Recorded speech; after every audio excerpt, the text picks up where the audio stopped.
તો છે, પણ હવે એમાંથી નીકળવાનો આરો કયો છે? તો દેવાનંદ સ્વામીએ એમના કીર્તનની અંદર લખ્યું છે કે કલી મેં સાચો સત્યુગ આવ્યો, અને પછી એનું તરત જ કારણ આપેલું છે કે સ્વામિનારાયણ દેવ પ્રગટ ભયો. કે આ કળિયુગ છે, અને કળિયુગની અંદર આપણને આ સતયુગનો અનુભવ ક્યારે થાય? કે જ્યારે ભગવાન સ્વામિનારાયણ પૃથ્વી ઉપર આવ્યા છે, અને જ્યારે આપણે એમનો આશરો કરીએ ત્યારે આપણને કડી કાળની અંદર પણ સતયુગનો અનુભવ થઈ શકે. જો આપણે જંગલની અંદર વગડામાં જવું હોય તો એના માટે એવું નક્કી ના કરાય કે વગડો છે ને તમે સાફ સૂફ કરી નાખો, કારણ કે જો હું વગડામાં જઈશ તો મને કાંટા અને કાંકરા વાગશે. પણ આપણે જવું હોય તો જાતે જ બૂટ પહેરી લેવાય. વરસાદ પડતો હોય તો એવું કંઈ ના કરાય કે ચાલો આપણે છે ને પહેલાં વરસાદને બંધ કરીએ. પણ વરસાદ પડતો હોય તો આપણે જાતે જ છત્રી અથવા તો જેકેટ પહેરી લેવું પડે. તો એવી જ રીતે આ કળિયુગનો પ્રભાવ તો સમાજની અંદર રહેવાનો જ છે. હવે આ કળિયુગની અંદર આપણે જન્મ્યા છે, પણ એમાં પણ આપણને સતયુગનો અનુભવ ક્યારે થાય? કે જ્યારે આપણે ભગવાન સ્વામિનારાયણનો આશરો કરીએ ત્યારે આપણને સતયુગનો અનુભવ થઈ શકે. એનું કારણ શું છે? તો એનું કારણ એ છે કે ભગવાન આ પૃથ્વી પર આવ્યા તો ખરા, પણ એમને બહુ જ એક ભવ્ય દિવ્ય સંકલ્પ પણ કર્યો છે. એમને જૂના ખરડાની અંદર વાત કરેલી છે કે મેરા યહ અવતાર હૈ સો તો જીવો કો ભ્રમરૂપ કરકે आत्यंतिक मुक्ति देने के वास्ते अक्षरातीत पुरुषोत्तम जो हम वह मनुष्य जैसा बन्या हूँ. तो एમાં મહારાજે વાત કરેલી છે કે મારે જીવોને ભ્રમરૂપ કરવા છે.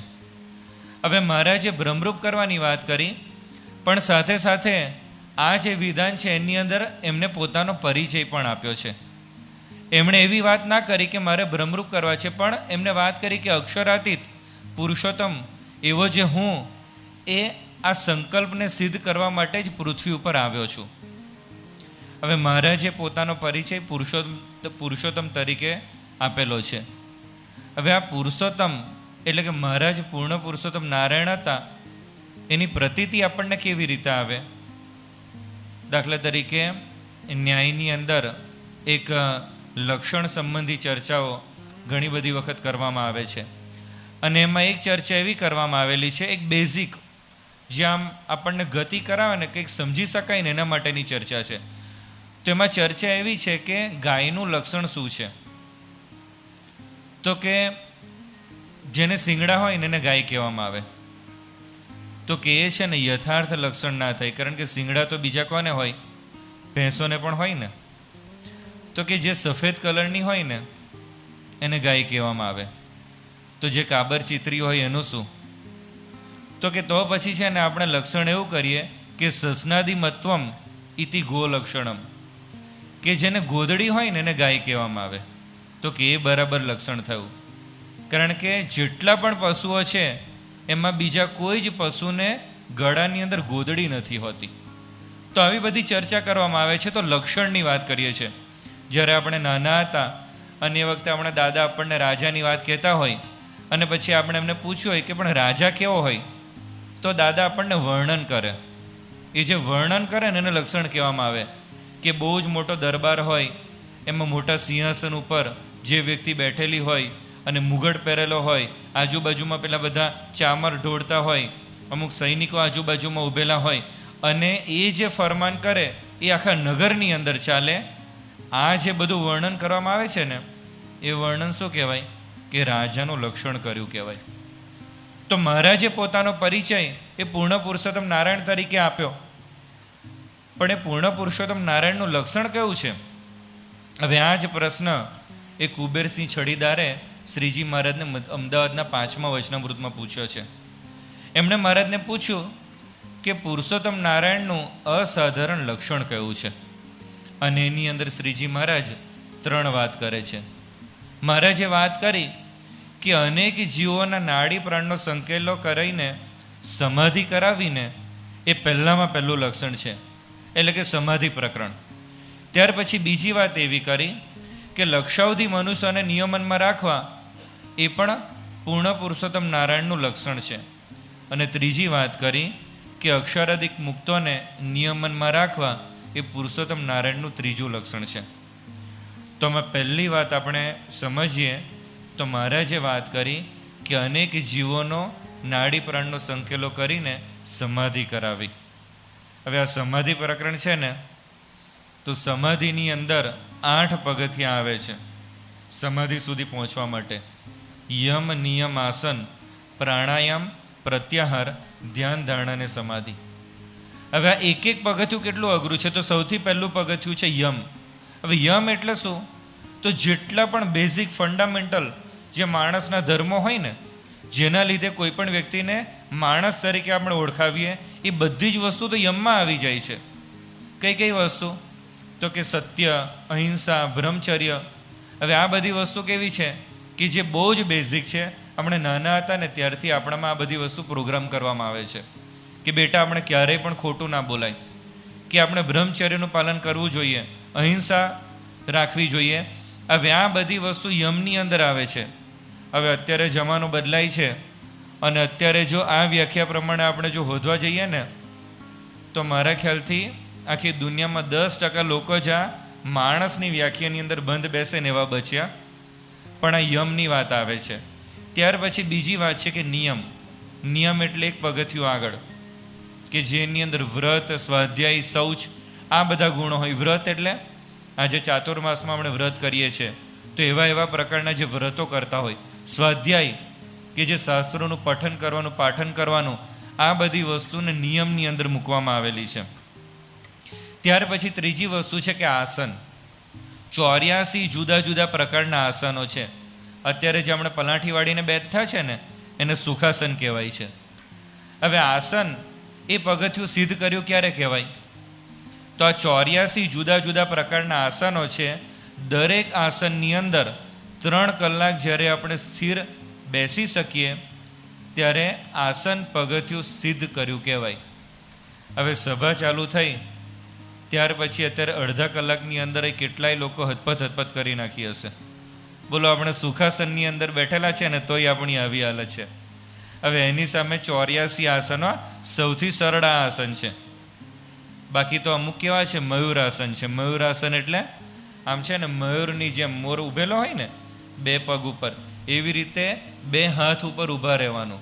આમ છે ને પાછળ પગ અદ્ધર હોય, આગળ માથું અદ્ધર હોય અને 2 હાથ ઉપર ઊભા રહેવાનું.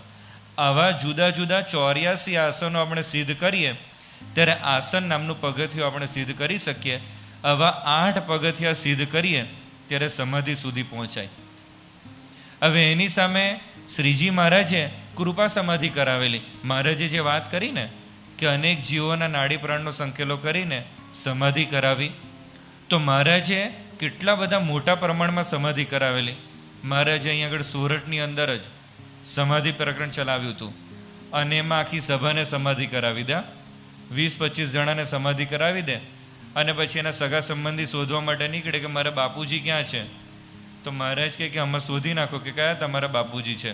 તો કે આ મારા બાપુજી છે. અને મહારાજ એને જાગૃત કરે અને પછી પેલા ઘરે જાય. આવી રીતે એમને સમાધિ કરાવેલી. મહારાજ જ્યારે માંગરોળમાં હતા અને એ વખતમાં એમને એવી રીતે પેલી કરેલી કે જ્યારે બજારમાં નીકળે ને તો જેની સામે નજર પડે અને 4 આંખ ભેગી થઈ જાય એને સમાધિ થઈ જાય. એટલે મહારાજ પછી લિટરલી જ્યારે બજારમાં નીકળે ત્યારે ટપોટપ બધા દુકાનના પાટિયા પડવા માંડ્યા. કોઈ પેલો ડોન નીકળ્યો હોય ને અમુક ફિલ્મોમાં આપણે જોયું હોય કે પેલો નીકળ્યો હોય ને ટપોટપ બધી દુકાનો પડવા માંડે. તો મહારાજના વખતમાં એવું થતું હતું કે મહારાજ જ્યારે બજારમાં નીકળે અને બધી દુકાનો બંધ થવા માંડે. હવે એક વખત એવું થયું કે વાંકિયા ગામના 2 કણબીઓ એ ખરીદી કરવા માટે માંગરોળ આવ્યા હતા અને કંઈક પેલા દુકાનદારની જોડે વાતોચીતો કરતા હશે અને એમાં મહારાજ ત્યાંથી પસાર થયા. એટલે પેલા દુકાનદારે તરત જ પેલા બેને કીધું કે તમે અંદર આવી જાઓ, અંદર આવી જાઓ. અને પછી કે માથું છે ને નીચે નમાવી દો, ઊંચા થઈને જોતા નહીં કશું.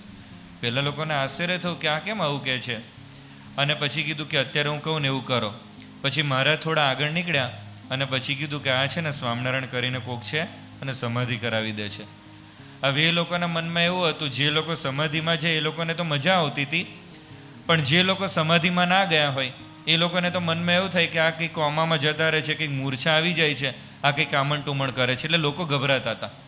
હવે પેલા બે કણબીમાંથી એક કણબીને વિચાર આવ્યો કે આ સ્વામિનારાયણ છે કોણ કે જે આવી રીતે સમાધિ કરાવી દે છે. એટલે પેલા દુકાનદારને પૂછ્યું કે આમાંથી સ્વામિનારાયણ કયા છે. એટલે પેલા ધીમે રહીને કીધું કે આ જે વચ્ચે ચાલે છે ને, પછી વર્ણન કર્યું હશે કે આવા કપડાને બધું પહેરેલું છે. અને પેલો જે કણબી હતો એને મહારાજની સામે જોયું અને બનવા જોગ મહારાજે પણ એ જ સમયે એની સામે જોયું પાછળ વળીના, અને પેલાને સમાધિ થઈ ગઈ. અને સમાધિમાં એટલું બધું સુખ એને અનુભવાયું, એને ભગવાનપણાનો નિશ્ચય થઈ ગયો, સાધુ થયા, મહાપુરુષદાસ નામ પડ્યું અને વર્ષો સુધી ગઢપુરમાં મહંત તરીકેની પણ એમને સેવાઓ કરેલી. તો મહારાજે સમાધિ કરાવેલી. મહારાજ જ્યારે એક વખત વરતાલની અંદર હતા અને એ સમયે સભા ચાલતી હતી અને મહારાજ સભાની અંદર પ્રવેશ્યા. અને મહારાજ સભામાં આવે એટલે શું થાય? અત્યારે મહંત સ્વામી મહારાજ સભામાં આવે તો શું થાય છે? જયનાથ થાય. એટલે જેવા મહારાજ સભામાં આવ્યા કે તરત જ શ્રી સ્વામિનારાયણ ભગવાનની જય. અને જેવો જયનાથ થયો 35 જણાને સમાધિ. પર્વતભાઈ, ગોરધનભાઈ, માયારામ ભટ્ટ, મારા ખ્યાલથી સોરઠના ઘણા બધા હરિભક્તો લાભ લેવા માટે ગયા હશે, પણ 35 જણાના નામ એ આપણા શાસ્ત્રોની અંદર મળે છે કે આ 35 જણાને સમાધિ થયેલી. હવે જે સમાધિ આટલી બધી દુષ્કર છે, વર્ષોની સાધના કર્યા પછી પણ લોકો સિદ્ધ નથી કરી શકતા, મહારાજે આટલી સુલભ કરેલી. મહારાજ જ્યારે આણંદ ગયા હતા અને આણંદમાં એમનું ભયંકર અપમાન થયું હતું અને બધાએ જે આણંદના લોકો હતા એ લોકોએ કાંટા, કાંકરા અને ધૂળ ને પેલું છાણ અને બધું મહારાજના આખા સંઘ ઉપર નાખ્યું હતું. અને જે કાઠી દરબારો હતા એ બધા દરબારોના તો હાથ પણ તલવાર સુધી પહોંચી ગયા હતા કે આજે તો ખરાખરીનો ખેલ કરીએ. પણ મહારાજે ઈશારાથી એમને રોક્યા હતા. ત્યાર પછી આખો સંઘ વરતાલ આવ્યો અને વરતાલ આવ્યા અને પછી બધા કાઠી દરબારોએ મહારાજને વાત કરી કે મહારાજ તમે છે ને બહુ ભૂંડું કર્યું. તો કે કેમ, શું થયું? તો કે હવે છે ને અમને કોઈ નોકરી ઉપર પણ નહીં રાખે, કે આ બધા બાયલા જેવા છે કે શ્રીજી મહારાજની સાથે ગયા હતા અને માર ખાઈને પાછા આવ્યા, ભગવાનનું અપમાન કરાવ્યું. હવે તખો પગી ત્યાં આગળ હતો. હવે તખો પગી એ પાછું જોબન પગીનો ભાઈ અને એ પણ ખૂંખાર બધું ગુંડા જેવો હતો પહેલાં તો. એટલે પછી એને વાત કરી કે મહારાજ જેટલા લોકોએ તમારું અપમાન કર્યું છે ને આણંદમાં એ બધાને સરખા કરી નાખીશ, પકડીને સીધા કરી નાખીશ. કારણ કે આમાં પણ પાછું ખબર તો પડે જ ને, અત્યારે પણ કંઈક બધું પેલા રમખાણો થાય તો એમાં 10-15 મુખ્ય ગુંડાઓ તો ખબર જ હોય ને કે આ લોકોને જ પકડવાના હોય. એટલે કે એ જેટલા લોકોએ તમારું અપમાન કરાવ્યું છે ને એ લોકોને તો હું સીધા કરી જ નાખીશ. અને મહારાજે શું કર્યું? મહારાજે દાણા હાથમાં લીધા અને ચોકમાં વેર્યા અને થોડી વાર થઈને બધા ચકલા ત્યાં આગળ આવ્યા અને ચણવા લાગ્યા. અને મહારાજ આ ચકલાની સામે જોઈ અને બધી જ ચકલીઓને સમાધિ થઈ ગઈ. અને પછી શ્રીજી મહારાજે વાત કરી કે આવી રીતે નાડી પ્રાણનો સંકેલો કરવો ને એ તો મારા માટે કોઈ જ મોટી વસ્તુ નથી, પણ કે અમારી ઈચ્છા અત્યારે એવી નથી કે ભલે લોકોએ વિરોધ કર્યો, તમારે પણ એ લોકોની સાથે કોઈ પણ પ્રકારની હરકત કરવાની નથી. તો જો મહારાજે ચકલીઓને પણ સમાધિ કરાવેલી છે. ક્યારેક શંકા પણ જતી હતી. મહારાજ જ્યારે અમદાવાદમાં હતા અને સભામાં 10-15 જણાને સમાધિ થઈ ગઈ અને એમાં કેટલાક વિરોધી લોકો હોય ને, અથવા તો અમુક પેલા બોર્ડર લાઈન જેવા બેઠેલા હોય. હવે એ લોકોને મનમાં વિચાર આવ્યો કે આ લોકો છે ને કદાચ નાટક કરતા હશે. નહીં, ઘણીવાર એવું હોય છે કે પેલા ધર્મગુરુ હોય પણ એમના પેલા જે શિષ્ય હોય ને એ લોકોને પ્રોગ્રામ કરેલા હોય અને પેલા લોકો એવી રીતે જ બધું કરતા હોય. એટલે કે આ લોકો કદાચ એમના જ શિષ્યો હોય અને નાટક કરતા હોય. કારણ કે આમાં કેવું છે કે જે વ્યક્તિ ઊંઘતી હોય ને એની જગાડવાની સહેલી છે, પણ જે જાગતી હોય ને એને જગાડવાની અઘરી પડતી હોય છે. એવો અનુભવ થાય. સવારે ઘણી વખત આપણે જાગી ગયા હોય પણ જાગવું ના હોય ને પછી ગમે એટલા ઘરવાળા આપણને ગોદા મારે ને આપણે પડી રહીએ, એવું થતું હોય છે. લગભગ બધાને અનુભવ હશે. એટલે પેલા લોકોના મનમાં શંકા ગઈ અને શ્રીજી મહારાજે એ વખતે વાત કરી કે જે વ્યક્તિને સમાધિ થઈ હોય એ વ્યક્તિને શરીર ઉપર તમે કંઈક બાળો અથવા તો કાપો ને તો પણ એની અસર ના થાય, કે તમારે પારખા કરવા હોય ને તો કરી નાખો. અને પેલા જે લોકોને શંકા ગયેલી એ લોકોએ મૂળજી નામના એક ભક્ત હતા અને એમના શરીર ઉપર જલતા અંગારા મૂક્યા, પણ પેલાને કોઈ જ પ્રકારની અસર ના થઈ. એ તો કારણ કે સમાધિની અંદર હતા. તો જો આવી રીતે પારખા પણ થતા હતા. બીજી વસ્તુ શું છે કે આ સમાધિ પ્રકરણ છે ને, એ મહારાજે શાસ્ત્રીજી મહારાજના વખતની અંદર પણ અમુક ટાઈમ પીરિયડ માટે ચાલુ કર્યું હતું. એકદમ શરૂઆતના વર્ષોની અંદર સ્વામિનારાયણ પ્રકાશની અંદર એના લેખો પણ આવેલા છે. અને એક પોલેન્ડનો માણસ હતો મોરિસ ફ્રીડમેન. હવે આ મોરિસ ફ્રીડમેનને મનમાં વિચાર આવ્યા કરે કે આ સમાધિ થાય છે, આ કેટલું સાચું હશે. એટલે આપણા એક હરિભક્ત શંકરલાલ ઠાકર અમદાવાદના, તો એમને ત્યાં આ મોરિસ ફ્રીડમેન આવ્યો હતો. અને ત્યાર પછી એને પોતે નોંધ કરેલી વાત, એણે વાત કરી કે જ્યારે મેં ત્યાં પ્રવેશ કર્યો અને એક બાલિકા અને એક બાઈને સમાધિ થયેલી હતી. અને થોડી વાર થઈ અને પછી એ લોકો કોઈક પૂજા કરતા હોય ને એવી ચેષ્ટા કરવા લાગ્યા. અને પછી એમણે અંતરિક્ષમાંથી કંઈક ઝીલવા માટેનો પ્રયત્ન કરતા હોય એવી રીતે ખોબો ધર્યો. અને કે મારી આંખ સામે એમના હાથની અંદર રાતી સાકર પડી.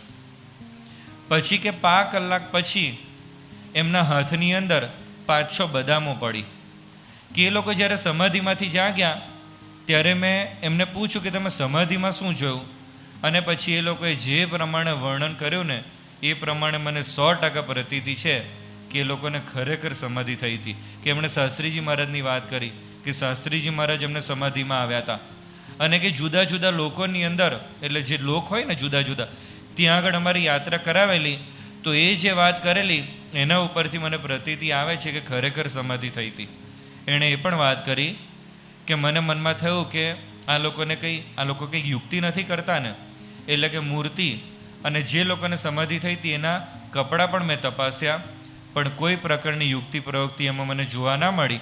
અને પછી એમણે વાત કરી કે એ જે પ્રસાદી હતી એ મને પણ એ લોકોએ આપી હતી ખાવા માટે. અને કે આ જે વસ્તુ કહું છું એ મેં નજરે જોયેલી કહું છું. આ એવું નથી કે કોઈકે મને કીધેલી છે અને હું કહું છું, પણ મારી નજર સામે અંતરિક્ષમાંથી આ લોકોના હાથની અંદર સાકર અને બદામ પડેલી.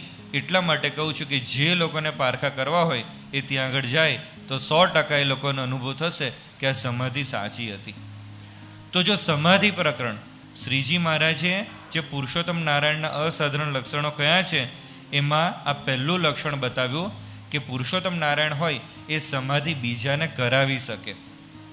બીજી વાત કરી કે લક્ષાવધિ મનુષ્યોને નિયમનમાં વર્તાવવા. હવે આ નિયમન વસ્તુ છે ને બહુ અઘરી વસ્તુ છે. કે નિયમનમાં અત્યારે જમાનો કેવા છે કે મા બાપને અનુભવ થતા હોય છે કે ઘણી વખત પોતાના દીકરાને દીકરી પણ નિયમનમાં નથી રહેતા ને આપણી ઈચ્છા વિરુદ્ધ લગ્ન કરી નાખીએ, એવા પણ બધા પ્રસંગો થતા હોય છે. અને શ્રીજી મહારાજનો આપણને વિચાર કરીએ કેવા કેવા માણસો એમના નિયમનની અંદર વર્તાતા. તો અર્ધેસર કોટવાલ, આપણે એમનું નામ સાંભળેલું છે. કેટલું મોટું વ્યક્તિત્વ હતું. 23 વર્ષની ઉંમરે ઈસ્ટ ઇન્ડિયા કંપનીમાં એમને પ્રવેશ કરેલો સામાન્ય મહેતાજી તરીકે.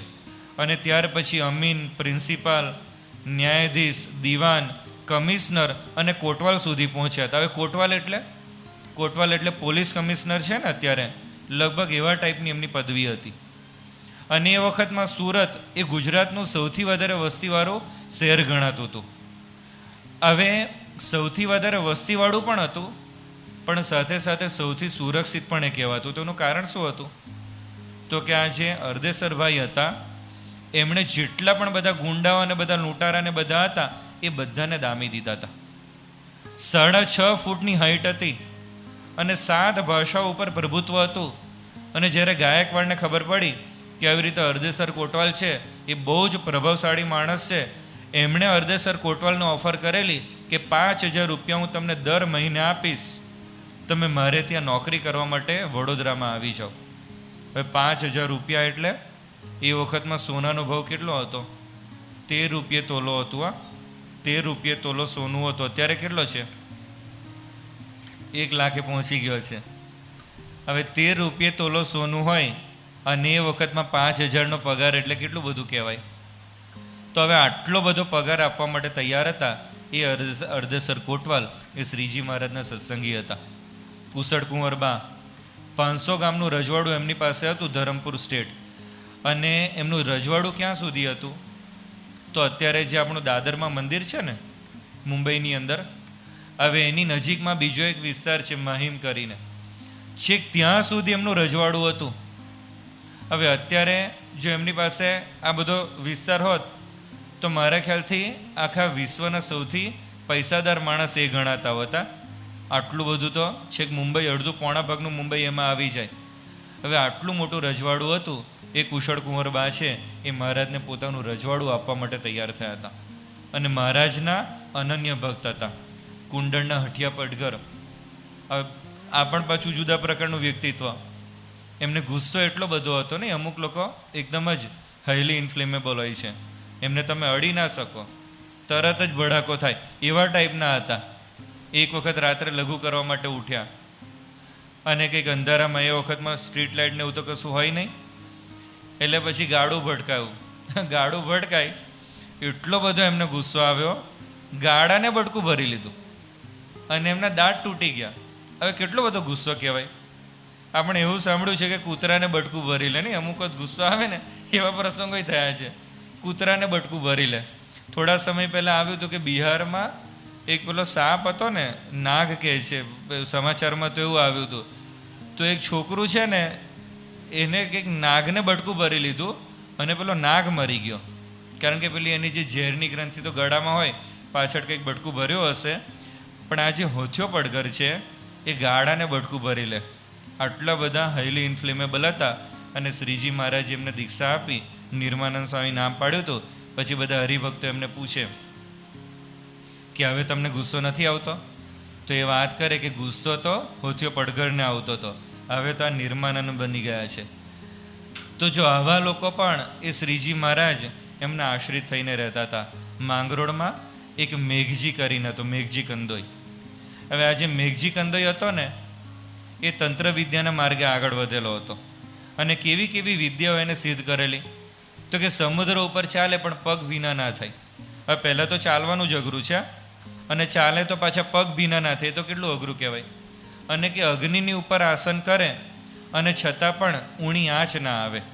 હવે આવી પણ સિદ્ધિ એને કરેલી કે સૂકાનું લીલું કરે અને લીલાનું સૂકું કરે. આવી સિદ્ધિ એને હાંસલ કરેલી. વૃક્ષ ઉપર પેલા અડદના દાણા નાખે અને પેલું વૃક્ષ સુકાઈ જાય. કે મોહન, મારણ અને વશીકરણ, આ જે 3 પ્રકારની વિદ્યાઓ છે એ 3 વિદ્યાઓ એને સિદ્ધ કરેલી હતી. તો આ પેલો મેઘજી છે એ આ તંત્ર વિદ્યાના માર્ગે આગળ વધ્યો. હવે મેઘજીને મનમાં વિચાર આવ્યો કે મારે છે ને બહુ જ મોટા માસને પોતાના શિષ્યો બનાવી દેવા છે. એટલે પછી એને બ્રાહ્મણોની 84 કરી. હવે એ 84ની અંદર કોઈક બ્રાહ્મણે કીધું કે તું અમારે પાછળ પડેલો છે ને અમને શિષ્ય બનાવવા માટેના પ્રયત્ન કરે છે, પણ આ સ્વામિનારાયણ છે ને એ પણ બ્રાહ્મણ છે, કે તું એને શિષ્ય બનાવી દે તો એની પાછળ જેટલા પણ બધા હજારો બધા ભક્તો છે ને એ બધા તારા શિષ્ય બની જશે. એટલે એને મનમાં વિચારો કે આ છે ને સારી વસ્તુ છે કે એક જ વ્યક્તિને આપણે શિષ્ય બનાવી દઈએ, એની સાથે સાથે કેટલા બધા શિષ્ય બની જાય. એટલે પછી એને માંગરોળમાં જે આપણે બધા હરિભક્તો હતા એ લોકો ઉપર કામણ ટુમણ કરવાનું ચાલુ કર્યું. હવે કામણ ટુમણ કરવા માટેનો પ્રયત્ન કરે પણ પેલા હરિભક્તો ઉપર અસર ના થાય. એમાં એક હરિભક્તને તો ખબર પડી કે આ કંઈક આવું બધું કરે છે, તો એ તો સીધો પેલા મેઘજીને મોડામોડ જીભે ચોપડી આવ્યો. એ કે અમે છે ને સ્વામિનારાયણની કંઠી પહેરેલી છે, એટલે તું ગમે એટલું કરીશ ને અમારો વાળ વાંકો નથી થવાનો, આવું પેલાને કહી આવ્યો. અને પછી તો પેલો મેઘજી છે ને વધારે ચંચડાયો કે હવે તો કંઈક કરવું પડે. અને પછી એણે શું કર્યું, તો પછી એને 52 જેટલા વીરોને બોલાવ્યા અને કે સ્વામિનારાયણને વશ કરી નાખ. પણ પેલા વીરોએ કીધું કે આ તો ભગવાન છે, એની સામે અમારું કશું ના ચાલે. ત્યાર પછી એને બીજી એક કંઈક સિદ્ધાસનમાં બેસીને જોગણી સામેની દીપ શિખાની સામે નજર રાખીને સતત બેસી રહેવાની, આવી કોઈક સાધના કરી. પછી જે શરીરની અંદર પેલા ષડચક્ર કહેવાય છે ને, ષડચક્ર કંઈક આમ અહીંયા આગળ હોય છે ને એવી રીતે 6 ચક્ર લાઈનની અંદર બતાવે છે, આપણે ક્યાંક ફોટામાં જોયું હશે. એટલે આ જે બધા ચક્ર છે એ ચક્રની ગતિ બધી ભેદવાની એને ચાલુ કરી. અને પછી એને મૂલાધાર, સ્વાધિષ્ઠાન, મણિપુર એ ભેદતો અનાહત ચક્ર સુધી પહોંચ્યો. એમાં કંઈક હશે કે 6 ચક્રની ગતિની તમે ઉપર જાઓ અને તમારામાં પાવર આવી જાય એવું કંઈક હશે, એવું આપણે અનુમાન કરીએ છીએ. હવે આ 4થા ચક્રમાં પહોંચ્યો અને ત્યાં આગળ હલવાઈ ગયો. અને પછી એટલો બધો હલવાઈ ગયો એનાથી બહાર પણ ના આવાય અને આગળ પણ ના જવાય. હવે અહીં સુધી તો બરાબર હતું, પણ પછી જે એને નાડી પ્રાણ હતા ને એ બધા તૂટવા લાગ્યા અને પછી વેદના થવા લાગી અને એટલા બધા બૂમ બરાડા પાડવા લાગ્યો, કારણ કે સખત ત્રિશંકુ જેવી એની હાલત થઈ હતી, ફસાઈ ગયો.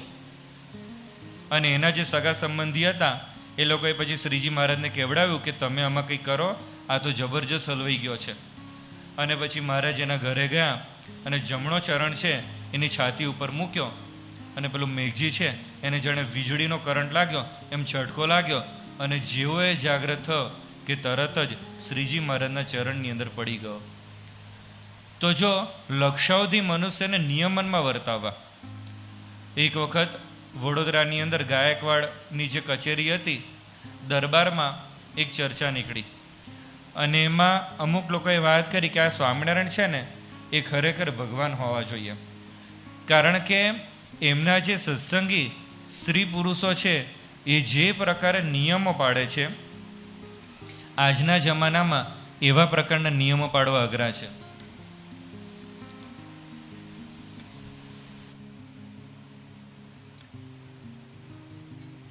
પછી એવી પણ વાત કરી કે એમના જે સંતો છે પરમહંસો, એ બધા પણ જે રીતે સ્ત્રી ધનનો ત્યાગ રાખે છે, આ ઘડીકાળમાં એ કરવું સહેલું નથી. એટલે એક જે ગ્રુપ હતું આવી વાત કરતા હતા. હવે બીજું જે ગ્રુપ હોય વિરોધમાં તો હોય જ નહીં, સારા કામમાં 100 વિઘ્ન, એવી રીતે સામે અસુરી તત્વો પણ અમુક તો હોય જ. એટલે બીજા લોકોએ વાત કરી કે જો તમે જે પણ કહો છો ને બધા ગપ્પા છે, કે આ કડી કાળમાં બ્રહ્મચર્ય પાડવું ને એ શક્ય જ નથી. કે રામચંદ્ર ભગવાનના વખતમાં ખાલી હનુમાનજી એવા હતા કે જે બ્રહ્મચર્ય પાડતા હતા. કૃષ્ણ ભગવાનના વખતમાં ખાલી ભીષ્મ પિતામહે બ્રહ્મચર્ય પાડ્યું હતું. આજે આ કડી કાળની અંદર એક પણ વ્યક્તિ બ્રહ્મચર્ય ના પાડી શકે. હવે આવી બધી ડિબેટ ચાલતી હતી અને એમાં ખૂણાની અંદર એક રણછોડ ભક્ત હતા હમણાં સત્સંગી, અને એ ઊભા થયા અને એમણે ઊભા થઈને વાત કરી. બોલો કેટલું એની જીગર કેવી કહેવાય. એણે વાત કરી કે હું છે ને બ્રહ્મચર્ય પાડું છું અને શ્રીજી મહારાજની કૃપાથી બ્રહ્મચર્ય પાડું છું. તમારે જો પારખા કરવા હોય તો મારા શરીર ઉપર જલતા અંગારા મૂકો. કે જેટલી પણ જગતમાં બહેનો છે ને સ્ત્રીઓ, એ બધીને હું મા, બેન અને દીકરી સમજું છું અને એટલા માટે તમે જલતા અંગારા મારા શરીર ઉપર મૂકશો તો પણ મને કોઈ જ પ્રકારની અસર થવાની નથી. અને જે પેલા વિરોધી લોકો હતા એ લોકોએ શરીર ઉપર જલતા અંગારા મૂક્યા અને આ જે રણછોડ ભગત હતા એમને કોઈ પણ પ્રકારની અસર નહોતી થઈ. તો જો આપણને અનુભવ થાય છે કે આવા બધા ભક્તો એ શ્રીજી મહારાજના દાસ થઈને રહ્યા હતા. વાંકિયાના જે રાજભાઈ હતા કેટલું જબરજસ્ત બ્રહ્મચર્ય પાડતા હતા. પુરુષોથી 20 હાથ છેટે ચાલે અને જ્યારે એમનો દેહ પડ્યો તો દાદા ખાચરને બધા અગ્નિ સંસ્કાર આપવા માટેનો પ્રયત્ન કરતા હતા. હવે અગ્નિ સંસ્કાર નહોતો થતો. એનું કારણ શું હતું? ગોપાળાનંદ સ્વામી પારખી ગયા અને ગોપાળાનંદ સ્વામી પછી સ્તુતિ કરી કે હવે તો રાજબાઈ છે એ શરીરમાંથી નીકળી ગયા છે અને ખાલી એમનો દેહ છે, એટલે અગ્નિદેવને કહેજો કે એમનો સ્પર્શ કરવામાં વાંધો નથી. જો અગ્નિદેવ પુલિંગ કહેવાય ને, અને એની સામે રાજબાઈ તો સ્ત્રી હતા અને રાજબાઈ એ બ્રહ્મચર્ય પાડતા હતા, એટલે અગ્નિદેવને પણ એમના શરીરનો સ્પર્શ કરવાની બીક લાગતી હતી. હવે આવા ભક્તો એ શ્રીજી મહારાજના દાસ થઈને રહેતા હતા. તો મહારાજે આ બીજી વાત કરી કે લક્ષાવધિ મનુષ્યને નિયમનમાં વર્તાવવા, એ આપણને એમના જીવનમાં જોવા મળે. અંગ્રેજોએ તો નોંધ કરેલી છે કે 20 લાખ હરિભક્તો એ વખતમાં હતા, પણ કદાચ આપણે અતિશયોક્તિ ગણીએ તો પણ લાખો હરિભક્તો તો હશે જ. જે પ્રમાણે અત્યારે આ 200 વર્ષની અંદર સત્સંગ આટલો બધો પ્રસરી ગયો છે, એ પ્રમાણે મહારાજના વખતમાં પણ ઘણા બધા હરિભક્તો હશે, એ આપણને અનુભવ થાય. ત્રીજી વસ્તુ કે મહારાજે વાત કરી કે અક્ષરાધિક મુક્તોને નિયમનમાં વર્તાવવા. હવે અક્ષરાધિક મુક્તો એટલે કોણ? તો કે પરમહંસો. અત્યારે આપણે લક્ષાવધિ મનુષ્યોમાં હરિભક્તોની વાતો સાંભળી. હવે અક્ષરાધિક મુક્તો એટલે પરમહંસો. એક ગુજરાતી સાહિત્યના મૂર્ધન્ય સાહિત્યકાર નાનાલાલ ભટ્ટ, એમણે વાત કરેલી કે જેમ સૂર્ય ફરતી સૂરજમાળ છે અને ચંદ્ર ફરતી નક્ષત્રમાળ છે, એવી સહજાનંદ ફરતી બ્રહ્મચર્ય અને વૈરાગ્યની સાક્ષાત મૂર્તિ સમી સંતમાળ શોભતી હતી. મહારાજના જે બધા પરમહંસો હતા એ બધા પરમહંસો પણ અત્યંત પ્રભાવશાળી હતા. બ્રહ્માનંદ સ્વામી, એ બ્રહ્માનંદ સ્વામી જ્યારે સાધુ થયા હતા ને એ વખતમાં એમની પ્રોપર્ટી કેટલી હતી? 11,000 નગદ રૂપિયા એમની પાસે હતા, 20,000 જામશાહી રૂપિયા એમની પાસે હતા અને 90,000 દિવાનશાહી રૂપિયા એમની પાસે હતા. મેં તમને અત્યારે વાત કરી ને કે મહારાજના વખતમાં તોલાનો ભાવ કેટલો હતો? તો કે 13 રૂપિયે તોલો સોનું હતું. એ જમાનાની અંદર આ બ્રહ્માનંદ સ્વામી પાસે આટલી બધી દોલત હતી, 101 સોના મોહર હતી. અને પેલું જે હીરા મોતી માણેક એ બધા તો ઘણા બધા હતા. અને એ જમાનામાં જેમ અત્યારે બધી વધારે ગાડીઓ હોય તો શોભા ગણાય ને, એવી રીતે એ જમાનામાં વધારે ઘોડાને બધું હોય તો શોભા ગણાતી હતી. એમની પાસે 16 ઘોડા હતા, 7 ઊંટ હતા, 4 બળદ હતા, એક બેલગાડી હતી, એક સિગરામ હતી, 50 સેવકો હતા.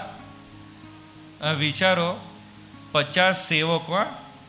હવે અત્યારે ગમે એટલો આખા ધોરાજીમાં સૌથી પૈસાદાર માણસ હશે ને એને પણ 50 નોકર તો નહીં હોય. 50 સેવકો હતા અને 50 અંગરક્ષકો હતા. હવે આખા ગુજરાતમાં 50 અંગરક્ષકો કોની પાસે હશે? સીએમ પાસે હોય તો હોય. હવે આટલા બધા પાવરફુલ આ લાડુદાન હતા અને શ્રીજી મહારાજના ભક્ત થયા હતા. એમની પાસે કળાઓ કેટલી હતી? 24 કળાઓ એમને સિદ્ધ કરેલી હતી. એ જ્યારે ત્યાં આગળ પેલું પિંગળશાળામાં અભ્યાસ કરતા હતા, કેવી કેવી કળાઓ એમને સિદ્ધ કરેલી? તો કે નૃત્ય કળા. નૃત્ય કળા એટલે એ વખતમાં જે શાસ્ત્રીય બધા નૃત્ય બધા હશે, દાખલા તરીકે તાંડવ છે, ભરતનાટ્યમ છે, એ બધું એ શીખેલા હતા. અત્યારે જે પેલા બોલિવૂડના પેલા જે રોક એન્ડ રોલ ને બધા ડિસ્કો નહીં આવડતા હોય, પણ જે શાસ્ત્રીય જે બધા નૃત્યો હતા એ બધા એમને આવડતા હતા. બીજી વાત કે નાટ્યકળા. નાટ્યકળા એટલે શું? તો કે નાટક કરવાની. આવી એ કળા પણ એમને બહુ જબરજસ્ત હસ્તગત કરેલી. જ્યારે મહારાજે અમદાવાદમાં મંદિર બનાવ્યું અને એ વખતમાં પહેલાં એક ગોપી ભટ્ટ કરીને હતા અને ગોપી ભટ્ટને મહારાજે મંદિરનો વહીવટ આખો સોંપેલો હતો. હવે આ ગોપી ભટ્ટ છે ને, વહીવટ જેવો એમના હાથમાં આવ્યો, ધીમે ધીમે પૈસાને બધું આવવા લાગે અને પછી થોડો બગાડાઈ પેસવા માંડે. એટલે પછી એ શું કરવા લાગ્યા? તો કે ચાકડી પહેરીને મંદિર પર ચડી જાય, ગમે ત્યાં પાનની પિચકારી મારે. એટલે બધા હરિભક્તો તો એમનાથી હેરાન પરેશાન થઈ ગયા. અને પછી બધાએ મહારાજને ફરિયાદ કરી કે મહારાજ હવે આ ગોપી ભટ્ટને આખો વહીવટ સોંપેલો છે, પણ આ છે ને અઘરી વસ્તુ છે. અને પછી મહારાજે આખો કેસ બ્રહ્માનંદ સ્વામીને સોંપ્યો અને બ્રહ્માનંદ સ્વામીને કીધું કે તમે આ જે કેસ છે એ સોલ્વ કરો. કારણ કે મૂળ પ્રોબ્લેમ એ હતો કે ગોપી ભટ્ટના નામે દસ્તાવેજ થયેલો હતો. આ દસ્તાવેજ એના નામે હોય એટલે પછી તો એ કોર્ટ કચેરીમાં છે, આપણે તો કાઢી મૂકીએ, પણ આખું મંદિર એના હસ્તક થઈ જાય. એટલે બ્રહ્માનંદ સ્વામીને કેસ આપ્યો અને બ્રહ્માનંદ સ્વામી તો પછી પેલા ગોપી ભટ્ટની પાસે ગયા. જો આપણે બ્રહ્માનંદ સ્વામીની નાટ્યકળા વિશે સાંભળીએ છીએ. અને પછી ગોપી ભટ્ટને જઈને વાત કરી કે મહારાજ છે ને તમારાથી અત્યંત રાજી છે. પેલા એ કીધું કેમ? તો કે હા, કે તમે જે પ્રમાણે મંદિરનો વહીવટ કરો છો એટલે મહારાજ એટલા બધા રાજી થઈ ગયા છે. તો મહારાજ એવું કહે છે કે બિચારા ગોપી ભટ્ટને આપણે કાચો દસ્તાવેજ આપેલો છે, પણ એના કરતાં આપણે પાકો દસ્તાવેજ કરી નાખીએ. અને કે અંગ્રેજોને બધાની અંદર આપણી ઓળખાણ પણ છે, જો તમારે કરવું હોય તો પાકા પાયે થઈ જાય એવું છે. હવે ગોપી એમને બોલો કેટલું નાટક કર્યું હશે. ગોપી ભટ્ટને બાકી ખબર ના પડે કે મારી કેટલી ફરિયાદો થઈ છે. મહારાજ પાસે તો પછી ગયા હશે, હરિભક્તોએ પહેલાં તો એની જોડે બબલ કરી હશે આ મંદિરમાં. તો પહેલાંને ખબર તો હોય ને કે મારી ફરિયાદો થઈ છે, પણ છતાં પણ બ્રહ્માનંદ સ્વામી એવી એક્ટિંગ કરી કે પહેલાંને સાચું લાગી ગયું. અને પછી એને કીધું કે તો હું દસ્તાવેજ લઈ આવું છું. અને પછી કીધું કે તમે તાત્કાલિક લઈ આવો, આ કામ તો આપણે વહેલી તકે પૂરું કરીએ. અને પેલા દસ્તાવેજ લઈને આવ્યા, બ્રહ્માનંદ સ્વામીના હાથમાં મૂક્યો અને બ્રહ્માનંદ સ્વામીએ શું કર્યું? તરત જ એ દસ્તાવેજ છે ને એ મોઢામાં મૂકીને ખાઈ ગયા. કાગળ ખાઈ જઈએ તો બહુ વાંધો નથી આવતો, લગભગ બધાએ ખાધો હશે નાના હશે ત્યારે આપણે. તો કેમ આવું કર્યું? તો આ છે ને સૌથી ટૂંકો રસ્તો હતો પેલો દસ્તાવેજ નાશ કરવા માટેનો. આપણને થાય કે સળગાવવા માટે પેલી દિવાસળી પેટાવી તો પડે ને, આ તો જેવો હાથમાં આવ્યો ને બીજી સેકન્ડે મોઢાની અંદર, અને પછી કીધું કે ગોપી ભટ્ટ હવે તમે અહીંથી નીકળો, કે મહારાજ તમારેથી રાજી નથી, કુરાજી છે, તમે જે ધંધા કરો છો. એમ કરીને આ ગોપી ભટ્ટનું સંકટે તાળ્યું હતું. પણ બ્રહ્માનંદ સ્વામી એમની નાટ્ય કળા એ આપણને જોવા મળે છે. પછી કે તરણ વિદ્યા, તરવાનું પણ શીખેલા અને લાંબા સમય સુધી શ્વાસ રોકી રાખવાનું. પછી કે હસ્ત લાઘવ, એટલે કે તલવાર, ભાલા, બરછી એ બધું ચલાવવાનું એમને ફાવતું હતું. પાકશાસ્ત્ર એટલે કે રસોઈ, ભીમસેનને એ લોકો અમુક ગ્રંથો લખેલા છે, એવું કહેવાય છે રસોઈ શાસ્ત્રના, એ બધા એ શીખેલા હતા. શિલ્પકળા, હવે શિલ્પકળા પણ એમને બહુ સારી રીતે આવડતી હતી. જ્યારે પેલું વરતાલનું મંદિર બનતું હતું અને એ વખતમાં એમણે પેલા કારીગરને વાત કરી કે અહીં આગળ છે ને ડબલ કમાન કર ને, એમણે તોરણ અને બધું સિંગલ હોય છે ને, તો ડબલ કમાન કરવાની વાત કરી. પહેલાં એ કીધું કે એ બધું મને ના ફાવે, તો તું તો કારીગર છે. કે કારીગર છું, પણ હું તો જૂનું મંદિર હોય ને એમાં જ કંઈક નાના મોટા સુધારા કરીને નવી ડિઝાઇન તૈયાર કરું છું. એટલે કે આ ડબલ કમાન છે ને તો કંઈ સિલેબસમાં જ નથી. કે હવે એવા પાછા હોય છે અમુક સિલેબસ વગરના. ઘણા વર્ષો પહેલાંની વાત છે, ત્યાં આગળ પેલું વડોદરામાં MS યુનિવર્સિટી છે, એમાંથી એક જણો પાસ આઉટ થયો હતો અને ટાટાની અંદર એને નોકરી લીધેલી. અને કંઈક એવી ગફલત કરી કે ટાટાનું આખું બોઇલર ઉડાવી દીધું હતું. અને પછી પેલાનું ઇન્ટરવ્યૂ લીધું કે લા તો એ બોઇલર આખું ઉડાવી દીધું, તને ખબર ના પડી કે બોઇલર છે ને મેં ઓપ્શનની અંદર કાઢેલું. હવે એ રીતે ઓપ્શનમાં લોકો કાઢતા હોય છે. એટલે એને વાત કરી હશે કે મેં તો છે ને આ બધું ઓપ્શનની અંદર કાઢેલું. બ્રહ્માનંદ સ્વામીએ કીધું કે તે છે ને રાજવલ્લભ અને પ્રસાદ મંડન એ શાસ્ત્રો નથી વાંચ્યા? તો કે ના, બ્રહ્માનંદ સ્વામીએ આ શાસ્ત્રમાંથી ડબલ કમાનની ડિઝાઇન તૈયાર પેલી દોરી આપી અને પેલા કારીગરને કીધું કે આ પ્રમાણે તું કમાનો દોર. તો જો બધી જ આવી 24 વિદ્યાઓ એમને સિદ્ધ કરેલી. પછી અભિધાન કોશ, એટલે કે જે પણ શબ્દ હોય ને એના પર્યાયવાચી શબ્દો જુદા જુદા જે પણ હોય એ બધાનો મુખપાઠ કરેલો. આખી ડિક્શનરી, સમજો ને, ડિક્શનરીનો મુખપાઠ કરી લેવાનો. હવે વિદ્વાનો છે ને ડિક્શનરીનો મુખપાઠ શેના માટે કરે? સંસ્કૃતના વિદ્વાનો પણ એવું કરે છે કે જ્યારે પણ કોઈ ગર્ભિત અર્થ કોઈક શબ્દનો હોય, તમે જો પર્યાયવાચી શબ્દોનો મુખપાઠ કર્યો ને તો તમને તરત જ ખબર પડે કે આ જગ્યાએ આવી રીતે આનું પ્રયોજન કરવામાં આવેલું છે.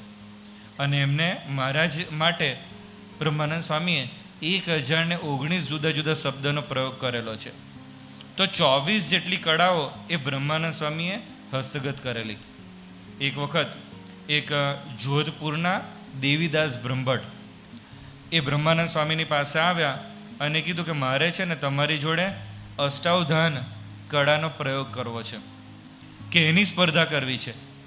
હવે અષ્ટાવધાન એટલે શું? અવધાન એટલે શું? કે વૃત્તિ ને પેલું સાવધાન કહીએ છીએ ને, એટલે કે સાવધાન થઈ જાઓ. એવી રીતે અવધાન એટલે આવી રીતે વૃત્તિ એને ક્યાંક જોડવી. પણ અષ્ટાવધાન એટલે શું? વૃત્તિને 8 જુદી જુદી જગ્યાએ જોડવાની અને છતાં પણ 8 વસ્તુઓને સિદ્ધ કરવાની. તો પેલો જે આજે પેલો પંડિત આવ્યો હતો ને, એને આવી રીતે વાત કરી કે મારે તમારી જોડે આ અષ્ટાવધાન સ્પર્ધા કરવી છે. હવે એમાં પહેલો જે વિદ્વાન હોય તે શું કરે? આ જે અવધાન છે ને, અષ્ટાવધાન, તો એક અવધાનની આપણે વાત સમજીએ કે પહેલો જે પંડિત હોય એ શું કરે? તો કે તમને છે ને કોઈક એક વિષય ઉપર કોઈક કવિતા એ લખવા માટેની વાત કરે કે તમે છે ને આ વિષય ઉપર કોઈ કાવ્યની રચના કરો. ત્યાર પછી જે બીજો માણસ હોય એ છે ને અસંબંધક 4 શબ્દો તમને આપે કે આ 4 શબ્દો પણ તમારે આની અંદર ગૂંથી લેવાના છે, આ જે કવિતા તમે રચો છો એની અંદર. ત્યાર પછી ત્રીજો જે વિદ્વાન હોય એ પુરાણના કોઈક શ્લોક, એ શ્લોકનો અન્વય અર્થ કરવાનું કે, એટલે શ્લોક બોલે ને કે આનો મિનિંગ શું થાય છે એ તમે કહો. પછી જે ચોથો વિદ્વાન હોય એ કોઈક પ્રશ્ન રજૂ કરે, એ પ્રશ્નને તમારે યાદ રાખવાનો અને ઉત્તર આપવાનો. પાંચમો વિદ્વાન હોય એ જ્યારે એ છે ને ઘંટડી વગાડતો જાય અને તમારા ઉપર પુષ્પોને વેરતો જાય. મૂળ આ લોકો શું કરે કે તમને છે ને ડાયવર્ટ કરવાનો પ્રયત્ન કરે કે તમારી એકાગ્રતા ના રહેવા દે, તમને આમ તેમ કર્યા કરે. પછી છઠ્ઠો જે વિદ્વાન હતો હોય અસંબંધક પ્રલાપ કરે, એટલે બધું બબડ્યા કરે, કંઈક જાતના બધા રાગ કાઢે ને એવું બધું કરતા હોય છે. આપણને જ અનુભવ થાય છે કે જ્યારે પેલું ઉત્તરાયણની અંદર જોરથી પેલા સ્પીકરો મૂકેલા હોય અને પછી આપણે આરતી ગાવી હોય ને, આરતી ભૂલાઈ જતી હોય, કારણ કે પેલું રાગ જ ના આવે, પેલું સેટિંગ ના આવતું હોય. તો આવી રીતે પેલા લોકો કરે. સાતમો જે વિદ્વાન હોય એ કવિતાના શબ્દોને આઘા પાછા કરીને તમને ભૂલાવવા માટેનો પ્રયત્ન કરે, અને આઠમો વિદ્વાન હોય એ સાહિત્યની ચર્ચા કરે. આવી રીતે 8 વિદ્વાનો તમારી પાછળ પડે, અને છતાં પણ આ બધી વસ્તુ તમારે કરવાની. સારામાં સારી કવિતા બનાવવાની, એમાં પેલા 4 અસંબંધક શબ્દો હોય એને ગૂંથી લેવાના. આ 4 વસ્તુ તમારે સિદ્ધ કરવાની. પેલા વિદ્વાને વાત કરી બ્રહ્માનંદ સ્વામીને કે મારે તમારી જોડે આવા પ્રકારની સ્પર્ધા કરવી છે. બ્રહ્માનંદ સ્વામીએ કીધું કે આવી નાની વસ્તુમાં પડતો જ નથી, કે એ તો કે મારા છે ને આ શિષ્ય છે વૈષ્ણવ આનંદ, એની જોડે કે તમે પતાવી દો. તમારે 108 સતાવધાન જો મારી જોડે કરવું હોય ને, સતાવધાનની સ્પર્ધા, તો પછી તમે મારી પાસે આવજો. અને પેલો દેવીદાસ છે ને બ્રહ્માનંદ સ્વામીના પગમાં પડી ગયો. બ્રહ્માનંદ સ્વામીને કહેવા લાગ્યો કે લોકો કહે છે કે સ્વામિનારાયણ ભગવાન છે, પણ મારા માટે તો તમે જ ભગવાન છો. તો જો આટલા પાવરફુલ બ્રહ્માનંદ સ્વામી હતા, અને મહારાજ એમની જોડે કેવી રીતે રહેતા હતા, એમને છે ને મહારાજે ક્યારેય પણ સ્પેશિયલ કંઈ કામ રાખ્યા હોય ને એવું નથી કરેલું. એક વખત મહારાજ સભાની અંદર એમણે નિયમ એવો કરેલો કે જે વ્યક્તિને ઝોલું આવે ને એને બેરખો મારવાનો. હવે બ્રહ્માનંદ સ્વામીને ઝોલું આવ્યું એટલે બ્રહ્માનંદ સ્વામીને મહારાજે બેરખો માર્યો, અને બ્રહ્માનંદ સ્વામી તો બેરખો લઈને મહારાજની પાસે ગયા અને કીધું કે મહારાજ અમથો કેમ બેરખો મારો છો, આમાં જે જાય એવા નહોતા. એટલે મહારાજને આવી વાત કરી. મહારાજ કે તમને ઝોલું આવ્યો તો એ બેરખો તો મારો જ ને, આપણે નિયમ કરેલો છે. તો કે મને ક્યાં ઝોલું આવ્યું હતું? કે ઝોલું નહોતું આવ્યું? કે ના, કે હું તો કે તમારી મૂર્તિનું કીર્તન બનાવતો હતો. હવે બારોબાર જવા દીધું. હવે મહારાજ છે ને એ કે જો તમે કીર્તન બનાવતા હોય તો પછી તમે અત્યારે કીર્તન ગાવાનું ચાલુ કરો. બ્રહ્માનંદ સ્વામી કીધું કે મહારાજ હું કીર્તન તો ગઈશ, પણ મારી એક શરત એ છે કે એક પંક્તિ હું બોલું અને સામે ઓડિયન્સે એ પંક્તિ ઝીલવાની, ત્યાર પછી હું બીજી પંક્તિ બોલીશ. એટલે મહારાજને થયું કે વાંધો નહીં, ચાલો ને એવી રીતે તેવી રીતે જોઈએ તો ખરા કે એમને શું બનાવેલું છે. અને પછી બ્રહ્માનંદ સ્વામીને વાત કરી, અને પછી બ્રહ્માનંદ સ્વામીએ કીર્તન ગાવાનું ચાલુ કર્યું. એ તારો ચટક રંગીલો છેડલો અલબેલા રે, તારો ચટક રંગીલો છેડલો અલબેલા રે, હે કાય નવલક સુંબી પાગ રંગના રેલા રે, તારો ચટક રંગીલો. હવે આ જે કીર્તન છે આપણા બધાને ખબર છે કે નહીં? હવે બ્રહ્માનંદ સ્વામીએ તાત્કાલિક ધોરણમાં બનાવેલું છે, બાકી આપણી કેવી હાલત છે. આ તો સારંગપુરની વાત કરીએ કે અમે લોકો જ્યારે સાધકની અંદર સારંગપુરમાં જઈએ ને, શરૂઆતમાં અમારા બધાને પણ મનમાં લાગે કે આપણે પણ કંઈક કવિતાની રચના કરીએ, અને પછી ઘણા નહીં પણ ઘણા બધા આવી રીતે જુદી જુદી કવિતાની રચના કરવાનો પ્રયત્ન કરે. અને પછી અમારા ગુરુજી છે નારાયણ મુનિ સ્વામી, એમની પાસે અમે કીર્તન લઈને જઈએ કે સ્વામી આ કીર્તન મેં લખ્યું છે, જરા જોઈ આપો ને. અને પછી જોવે અને કે હજુ તમારે મહેનત કરવી પડશે, કે હજુ પ્રયત્ન કરો. અને કોઈ સુધારા પણ ના આપે. એ લેવલનું કીર્તન હોય કે એમાં કંઈ રિપેરિંગ જ થાય એવું ના હોય. ને અમુક વખત ગાડી પેલા ગેરેજવાળા પાસે જઈએ ને, હવે કે તમે આ કાઢી નાખો, નવી ગાડી લઈ લો, એવું કીર્તન હોય. અને પછી 2-4 વખત ટ્રાય કરીએ અને પછી કંઈક ઇનપુટ આપે કે આ છે ને જોડકણા જેવું છે, કે બધું કે આમ છે ને બધું પેલું નહીં લાકડે માકડું ચોંટાડી દીધું હોય ને એવા બધા વિચારો બધા ગોઠવી દીધા છે. પછી પાછા 2-4 વખત પ્રયત્ન કરીને જઈએ અને પછી સ્વામી કે આમાં બરાબર છે, પણ હવે તમે મધુરદન સ્વામીને મળો. પછી મધુરદન સ્વામીને મળીએ એમાં છે કે મીટરનો તો કંઈ ઠેકાણું નથી, એમાં પાછું મીટર સેટ થવું જોઈએ, એવું બધું હોય છે કે એનું તો કંઈ સેટિંગ દેખાતું નથી. એટલે કે મહેનત કરો, અને એ બધી મહેનત કરવાની અંદર 90% લોકો છે ને છોડી દે કે ભાઈ આપણું છે ને કામ નથી, આપણી ભક્તિ અત્યાર સુધીમાં જે મહેનત કરી આ 2-5-6 મહિના એમાં પૂરી થઈ ગઈ, આપણું ફિલ્ડ નથી. અને જે પેલા 10% લોકો આગળ વધે ને એ લોકોના પણ પાછા સીડીમાં તો કીર્તનો આવે એવા હોય જ નહીં. એમાંથી 2-4 જણા એવા હોય કે જેમના સીડીમાં કીર્તનો આવે. હવે બ્રહ્માનંદ સ્વામીએ તાત્કાલિક ધોરણે જે કીર્તન બનાવ્યું, આજની તારીખે આપણે સભાની અંદર ગઈએ છીએ. બોલો કેટલો એમનો આ છે ને, આના ઉપર એમની માસ્ટરી કહેવાય. એમણે જે બધી રચનાઓ કરેલી છે, રેણકી છંદ. આ રેણકી છંદ છે, હમણાં થોડા સમય પહેલાં જે એક વિડીયો જોયો હતો, જો જર્મનીની અંદર એક યુનિવર્સિટીની અંદર એક જણાએ ગાયો હતો. આપણને પણ લગભગ ખબર હશે રેણકી છંદ. જો હું અહીં આગળથી બોલું છું, પેલું છે ને, સર સર પર સધર અમરતર અનુસર કર કર વરધર મેલ કરે હરિહર સુર અવર અછર અતિ મનહર બર બર અતિ હુરહર કભરે નિરખત નર પ્રવર પ્રવર ગુણ નિરજર નિકર મુકટ સિર સવર નમે ગણરવ પટ ફરર ફરર પદ ગુગર રંગ બર સુંદર શ્યામ રમે. હવે આ જે છે ને રેણકી છંદ કહેવાય છે. હવે આ છંદ, પહેલાં તો આ છંદ કેટલું ફેમસ છે ને એની વાત કરીએ તો દુલાભાઈએ કાગે આ છંદ માટે એવું સ્ટેટમેન્ટ આપેલું કે આ છંદ બનીએ 150 વર્ષ થઈ ગયા છે. એટલે એમને એમના વખતમાં વાત કરી હશે કે 150 વર્ષ થયા, પણ આ રેણકી છંદ જે બ્રહ્માનંદ સ્વામીએ બનાવેલું છે એની સામેના છાબડામાં બીજું કોઈ રેણકી છંદ મૂકે એવો કોઈ દેવી પુત્ર અત્યાર સુધીમાં પાક્યો નથી. હવે આ છે ને પેલા રોડ ઉપર રખડતા કોઈ માણસ નથી વાત કરતા. દુલાભાઈ કાગ વાત કરે છે. એ જાતે પણ બહુ મોટા ચારણ હતા, બહુ મોટું નામ હતું, એમને પણ પદ્મશ્રીનો એવોર્ડ મળેલો હતો. અને આ રેણકી છંદ જ્યારે રવિન્દ્રનાથ ટાગોરે સાંભળ્યો હતો, એ સાંભળીને એકદમ જ એ બોલી ઉઠ્યા હતા, વાહ બ્રહ્માનંદ વાહ, કે અત્યાર સુધી મારા જીવનની અંદર આવી રચના મેં સાંભળેલી નથી. હવે આ ટાગોર તો કેટલા મોટા હતા, નોબેલ પ્રાઇઝ એમને મળ્યું હતું. અને આ છંદની ચમત્કૃતિ શું છે, તો આ જે છે ને, જે મેં થોડો ગાવાનો પ્રયત્ન કર્યો, ગાવાયું તો નહોતું, પણ એની અંદર શ્રી કૃષ્ણ ભગવાન એ યમુનાજીના કિનારે જે ગોપીઓની સાથે રાસ ક્રીડા કરતા હતા, અને એ વખતમાં બધા દેવતાઓ એમના દર્શન કરવા માટે આવે છે, એનું આખું વર્ણન આવી જાય છે. હવે આપણને થાય કે આમાં ક્યાં વર્ણન આવે છે, આમાં તો ર ર ર ર બધું આવતું હતું નહીં, બધું એવું દેખાતું હતું ને કે સર સર પર સદર અમર અનુસાર એવું બધું આવ્યા કરતું હતું. પણ ખાલી એક જ પંક્તિ તમને સમજાવું, તમને ખ્યાલ આવશે કેટલી ચમત્કૃતિ એની અંદર મૂકેલી છે. તો જેમાં એક પંક્તિ એવી હતી કે હરિહર સુર અવર અછર. હરિ એટલે કોણ, તો કે વિષ્ણુ ભગવાન. કે હર એટલે કે મહાદેવજી, સુર એટલે દેવતા, દેવતાને સુર પણ કહે છે. અસુર એટલે દાનવો અને સુર એટલે દેવતા. પછી કે અવર, અવર એટલે બીજા બધા.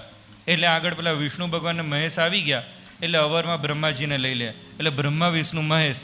અક્ષર અતિ મનહર, અક્ષર એટલે અપ્સરા.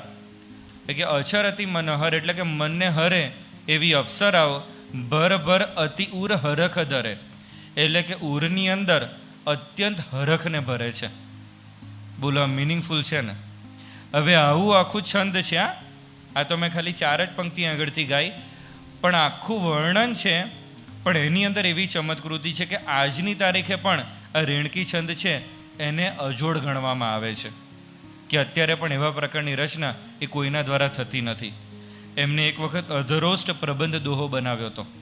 થયું તો કેવું કે જૂનાગઢના જે નવાબ હતા એમની પાસે એક ભાટ કવિ આવ્યો હતો, એટલે બહારથી કોઈક કવિ આવ્યો હતો, અને એને એવી ચેલેન્જ ફેંકી કે તમારા જે રાજકવિ છે ને એ મારી જોડે સ્પર્ધા કરે,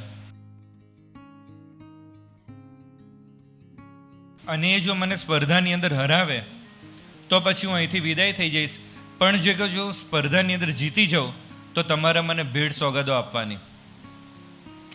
એટલે પેલા નવાબે તો એ વખતમાં જેમના રાજકવિ હતા જીવા ગઢવી, એમને કીધું કે આવી રીતે છે અને તમારે કરવાનું થશે. જીવા ગઢવી એમને પેલાની પ્રોફાઇલ ચેક કરી હશે કે આ તો બહુ મોટો માણસ છે, એટલે પછી નક્કી કર્યું કે આમાં તો એની સામે જીતાઈને એવું છે નહીં, કે આપણે આત્મહત્યા કરી લેવી છે. હવે આત્મહત્યા કરતાં પહેલાં એને નક્કી કર્યું કે આપણે બ્રહ્માનંદ સ્વામીને મળી આવ્યા, કારણ કે બ્રહ્માનંદ સ્વામી એ વખતમાં જૂનાગઢમાં પેલા મંદિરના કામકાજ માટે રોકાયા હશે, અને બ્રહ્માનંદ સ્વામીને ગુરુ પણ સમજતા હશે.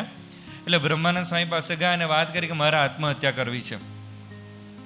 બ્રહ્માનંદ સ્વામીએ કીધું કે આત્મહત્યા કરવાની ક્યાં જરૂર છે, તો કે પણ આવું છે કે ચિંતા ના કરો, હું તમને કે એક દોહો લખ્યા પૂછું, એ તમારે ગાવાનો.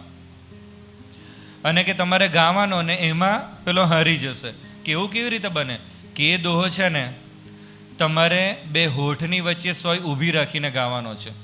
પેલો કે હા તમે મને કેવો દોહો ગવડાવવાના છો, કે ચિંતા ના કર, કે તને કશું નહીં થાય, કે પણ દોહો તો કે દોહો હું લખી આપીશ, ચિંતા ના કરીશ. અને પછી બ્રહ્માનંદ સ્વામી કીધું કે પેલો એટલો બધો અભિમાની માણસ છે કે પહેલાં તને ચેલેન્જ ફેંકશે કે પહેલાં તું પ્રસ્તુત કર, એટલે એ જ્યારે તને ચેલેન્જ ફેંકે તો તારે આ પ્રસ્તુતિ કરી નાખવાની. પેલા જીવા ગઢવીએ કીધું કે ચાલો ડન. અને પછી બ્રહ્માનંદ સ્વામી એમને પેલો દોહો લખી આપ્યો. હવે દોહો કેવો હતો, જો અત્યારે હું બોલું છું મારા પણ બે હોઠ ભેગા નહીં થાય. અને આ છે ને પ્રયોગ કરવો હોય ને તો કરજો તમે પણ, કે જેમાં પેલું જે હોય છે ને પેલી દાંત ખોતરવાની સળી લાકડાની, હમણાં સોયનો પ્રયોગ નહીં કરવા, પણ એ મૂકીને તમે બોલી શકો ને એવો છે આમ, કારણ કે એવો પ્રયત્ન કરેલો છે. પણ એમને જે બનાવ્યો તો બહુ નાનો દોહો છે. એમાં એમને લખ્યું હતું કે સ્રષ્ટા કારણ સકલ કે દ્રષ્ટા નષ્ટા દેખ. જો આમાં તમે જોજો હોઠ ભેગા નહીં થાય. સ્રષ્ટા કારણ સકલ કે દ્રષ્ટા નષ્ટા દેખ, કષ્ટા હર નિજ દાસ કે ઈષ્ટા દ્રકી રેખ. જો બે હોઠ ભેગા નથી થયા. અને મિનિંગફુલ છે. અત્યારે નહીં, અમુક ગાયનો હોય એનો કોઈ મિનિંગ જ ના હોય એવું નથી. આમાં કેવી વાત કરેલી છે કે દ્રષ્ટા નષ્ટા દેખ, કે જેટલું પણ તારી દ્રષ્ટિમાં આવે છે ને એ બધાને તું નાશ થયેલું જો. આ પહેલી વાત કરી. બીજી વાત શું કરી કે સ્રષ્ટા કારણ સકલ કે, એટલે કે આ સમગ્ર સૃષ્ટિના જે કર્તા છે, સ્રષ્ટા છે, એ શું કરે છે તો કે કષ્ટા હર જ નિજ દાસ કે પોતાના, નિજ એટલે પોતાના દાસના કષ્ટાહર, કે કષ્ટ હરે છે. કેવી રીતે તો કે ઈષ્ટાદ્રકી રેખ, કે છે ને એમની ખાલી ભ્રકુટી તંગ કરે છે ને એમાં પોતાના દાસ એમના બધા જ કષ્ટોનો નાશ કરી નાખે છે. આવી વાત આ દોહાની અંદર કરી જીવા ગઢવીએ ત્યાં આગળ જઈને પ્રસ્તુતિ કરી અને જીતી ગયા. તો જો બ્રહ્માનંદ સ્વામી આટલું મોટું વ્યક્તિત્વ હતા. એક વખત ગઢપુરની અંદર 4 મિત્રોએ ભેગા થઈને નક્કી કર્યું કે આપણે બ્રહ્માનંદ સ્વામીની જોડે શાસ્ત્રાર્થ કરવો છે. અને એ લોકોએ 6 મહિના સુધી તૈયારી કરી. હમણાં સત્સંગીઓ જ હતા, અમુક તો તમે નામ પણ સાંભળેલા હશે, નાગમાલ કરીને હતા. અને એમણે નક્કી કર્યું 6 મહિના સુધી જુદા જુદા હથિયારોની યાદી તૈયાર કરી, નામાવલી. 6 મહિના સુધી. પછી જોધો ભરવાડ હતો, એને જુદી જુદી જાતના જનાવર એની નામાવલી તૈયાર કરી. 6 મહિના પકડી રાખવાના, 6 મહિના સુધી.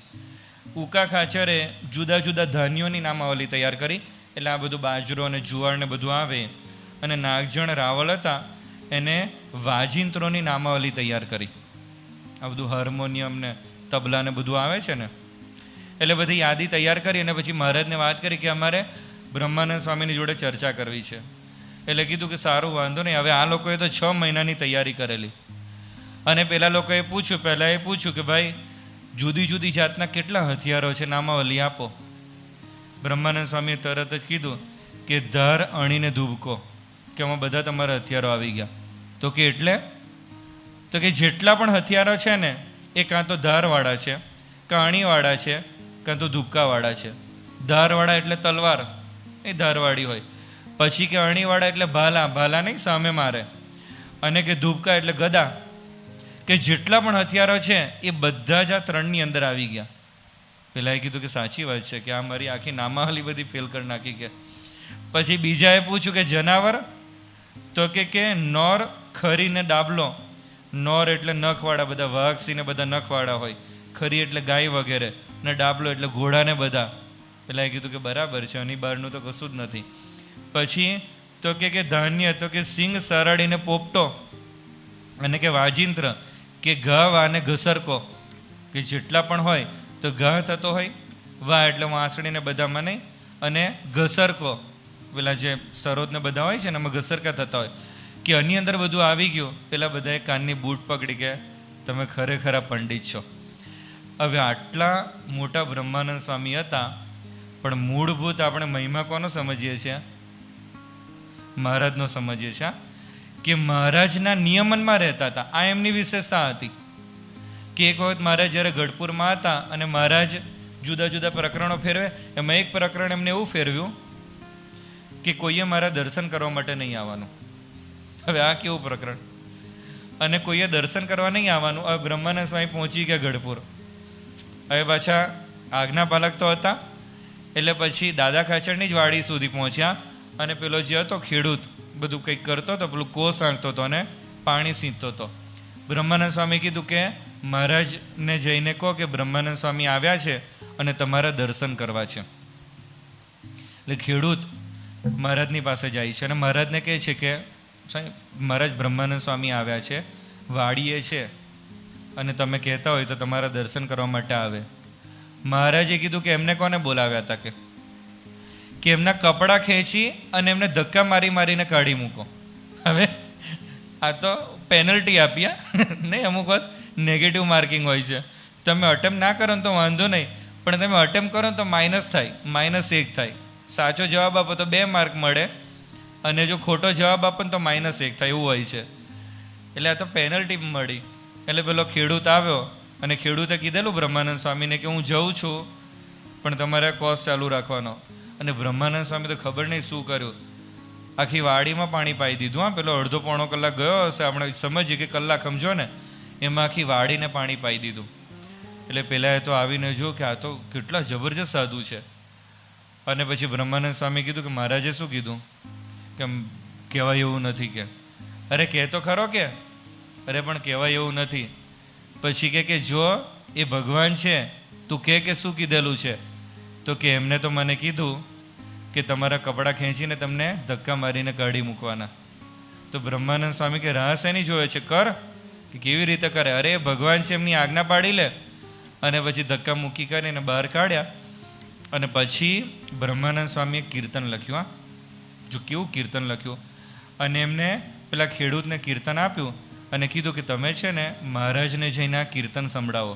અને એમને લખ્યું, સુણો ચતુર સુજાણ, સુણો ચતુર સુજાણ, એમ ન ઘટે તમને હો દીનાનાથજી, મારા પ્રાણના આધાર, મારા પ્રાણના આધાર, જેમ રાખો તેમ રહીએ વચનની સાથજી. હવે આ છે ને આખું કીર્તન એ બ્રહ્માનંદ સ્વામી લખ્યું અને મોકલું કે તમે હવે એમની પાસે જાઓ. અને જ્યારે પહેલાં મહારાજને જઈને આ કીર્તન એ સંભળાવ્યું અને મહારાજે તરત જ કીધું કે તમે બ્રહ્માનંદ સ્વામીને બોલાવી લાવો. અને પછી બ્રહ્માનંદ સ્વામી એમની પાસે ગયા હતા. પણ જો મહારાજ એમને આવી રીતે ટ્રીટ કરતા હતા, વરતાલનું એમને મંદિર બનાવ્યું. અને પછી કોઈકે મહારાજને વાત કરી કે મહારાજ એમને તો એમના સગા સંબંધીને રાજસ્થાનથી બોલાવેલા છે, મૂળે રાજસ્થાનના હતા, અને કે એમને બોલાવેલા છે અને મંદિરમાં રાખે છે. એટલે જ્યારે પ્રતિષ્ઠા થઈ અને પછી શ્રીજી મહારાજે બ્રહ્માનંદ સ્વામીને કીધું કે તમારી કલમ છે ને ઘણા સમયથી સુકાઈ ગઈ છે, એટલે મંદિરના વહીવટમાં પડ્યા હોય એટલે પછી કીર્તનોને બધું લખતા નહીં હોય, એટલે કે તમે છે ને મારી સાથે ચાલો. બ્રહ્માનંદ સ્વામી તો 10 IAS ઓફિસરને ઓટીમાં લઈને ફરે એવા હતા. આપણે બધા પ્રસંગો સાંભળ્યા ને, એમને તો ખબર પડી જ જાય કે કોઈકે બત્તી મારી હશે. અને વાંક વગર મહારાજે આવું કર્યું, છતાં પણ એમને દાવો નથી કર્યો કે મારો વાંક શું છે. નીકળી ગયા. અને ખાલી નીકળ્યા ને એટલું નહીં, પણ એમણે પછી જાતે અંતરદૃષ્ટિ કરી અને પછી મહારાજ પાસે એમને ગાવ્યું કે અધમ ઉદાહરણ અવિનાશી તારા, બિરુદની બલિહારી રે, ગ્રહી બાહે છોડો નહીં ગિરધર, અવિચળ ટેક અમારી રે. અને નહીં એમાં એ ગાય છે ને કે જેવો તેવો તો એ પુત્ર તમારો, અણસમજુ અહંકારી રે. હવે આટલું મોટું વ્યક્તિત્વ હોય અને છતાં પણ મહારાજના દાસ થઈને રહેવું ને, આ બહુ જ મોટી મહારાજની વિશેષતા કહેવાય. કંઈક એમને મહારાજમાં જોયું હતું કે જેથી કરીને આવી રીતે એમની ટ્રીટમેન્ટ થતી હતી, છતાં પણ એ મહારાજને છોડીને જતા નહોતા. નિત્યાનંદ સ્વામી, નિત્યાનંદ સ્વામી કેવા હતા? તો એક વખત મહારાજે નિત્યાનંદ સ્વામીને પૂછ્યું કે તમારી વિશેષતા કઈ છે? નિત્યાનંદ સ્વામીએ કીધું, ખાલી એક જ વિશેષતા કીધી, પણ એમાં આપણને મહિમા સમજી જશે. એમણે વાત કરી કે આખા ભારતમાં એવો એક પણ વિદ્વાન નથી કે જે મને શાસ્ત્ર ચર્ચામાં હરાવી શકે. આ જેવી તેવી વિશેષતા કહેવાય. હવે કેટલા બધા મોટા મોટા ખાં હોય પણ એમણે વાત કરી, અને આ ખાલી છે ને બોલ બચ્ચન નહોતા હમણાં પરમહંસો, અમુક ખાલી મોટી મોટી વાતો કરે. એક વખત અમદાવાદ દેશની અંદર બહારના કેટલાક વેદાંતિઓએ આપણા સ્વામિનારાયણના સંતોને ચેલેન્જ ફેંકેલી. અયોધ્યા પ્રસાદજી મહારાજને વાત કરી હશે કે અમારે તમારી જોડે શાસ્ત્ર ચર્ચા કરવી છે.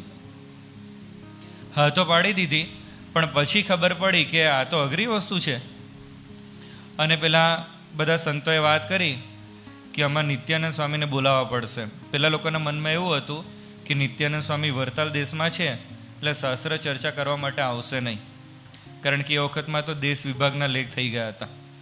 અને અયોધ્યા પ્રસાદજી મહારાજે રઘુવીરજી મહારાજને કીધું, અને રઘુવીરજી મહારાજે નિત્યાનંદ સ્વામીને કીધું કે તમારે જવાનું છે. પેલા લોકોને તો ધારણા પણ નહોતી. અને નિત્યાનંદ સ્વામી છે 6 ગાડામાં પુસ્તકો ભર્યા અને 7મા ગાડામાં પોતે બેઠા. હવે 6 ગાડામાં પુસ્તકો એટલે 6 કબાટો તો હોય ને. હવે એટલા પુસ્તકો આપણા ઘરમાં હોતા નથી, બોલો.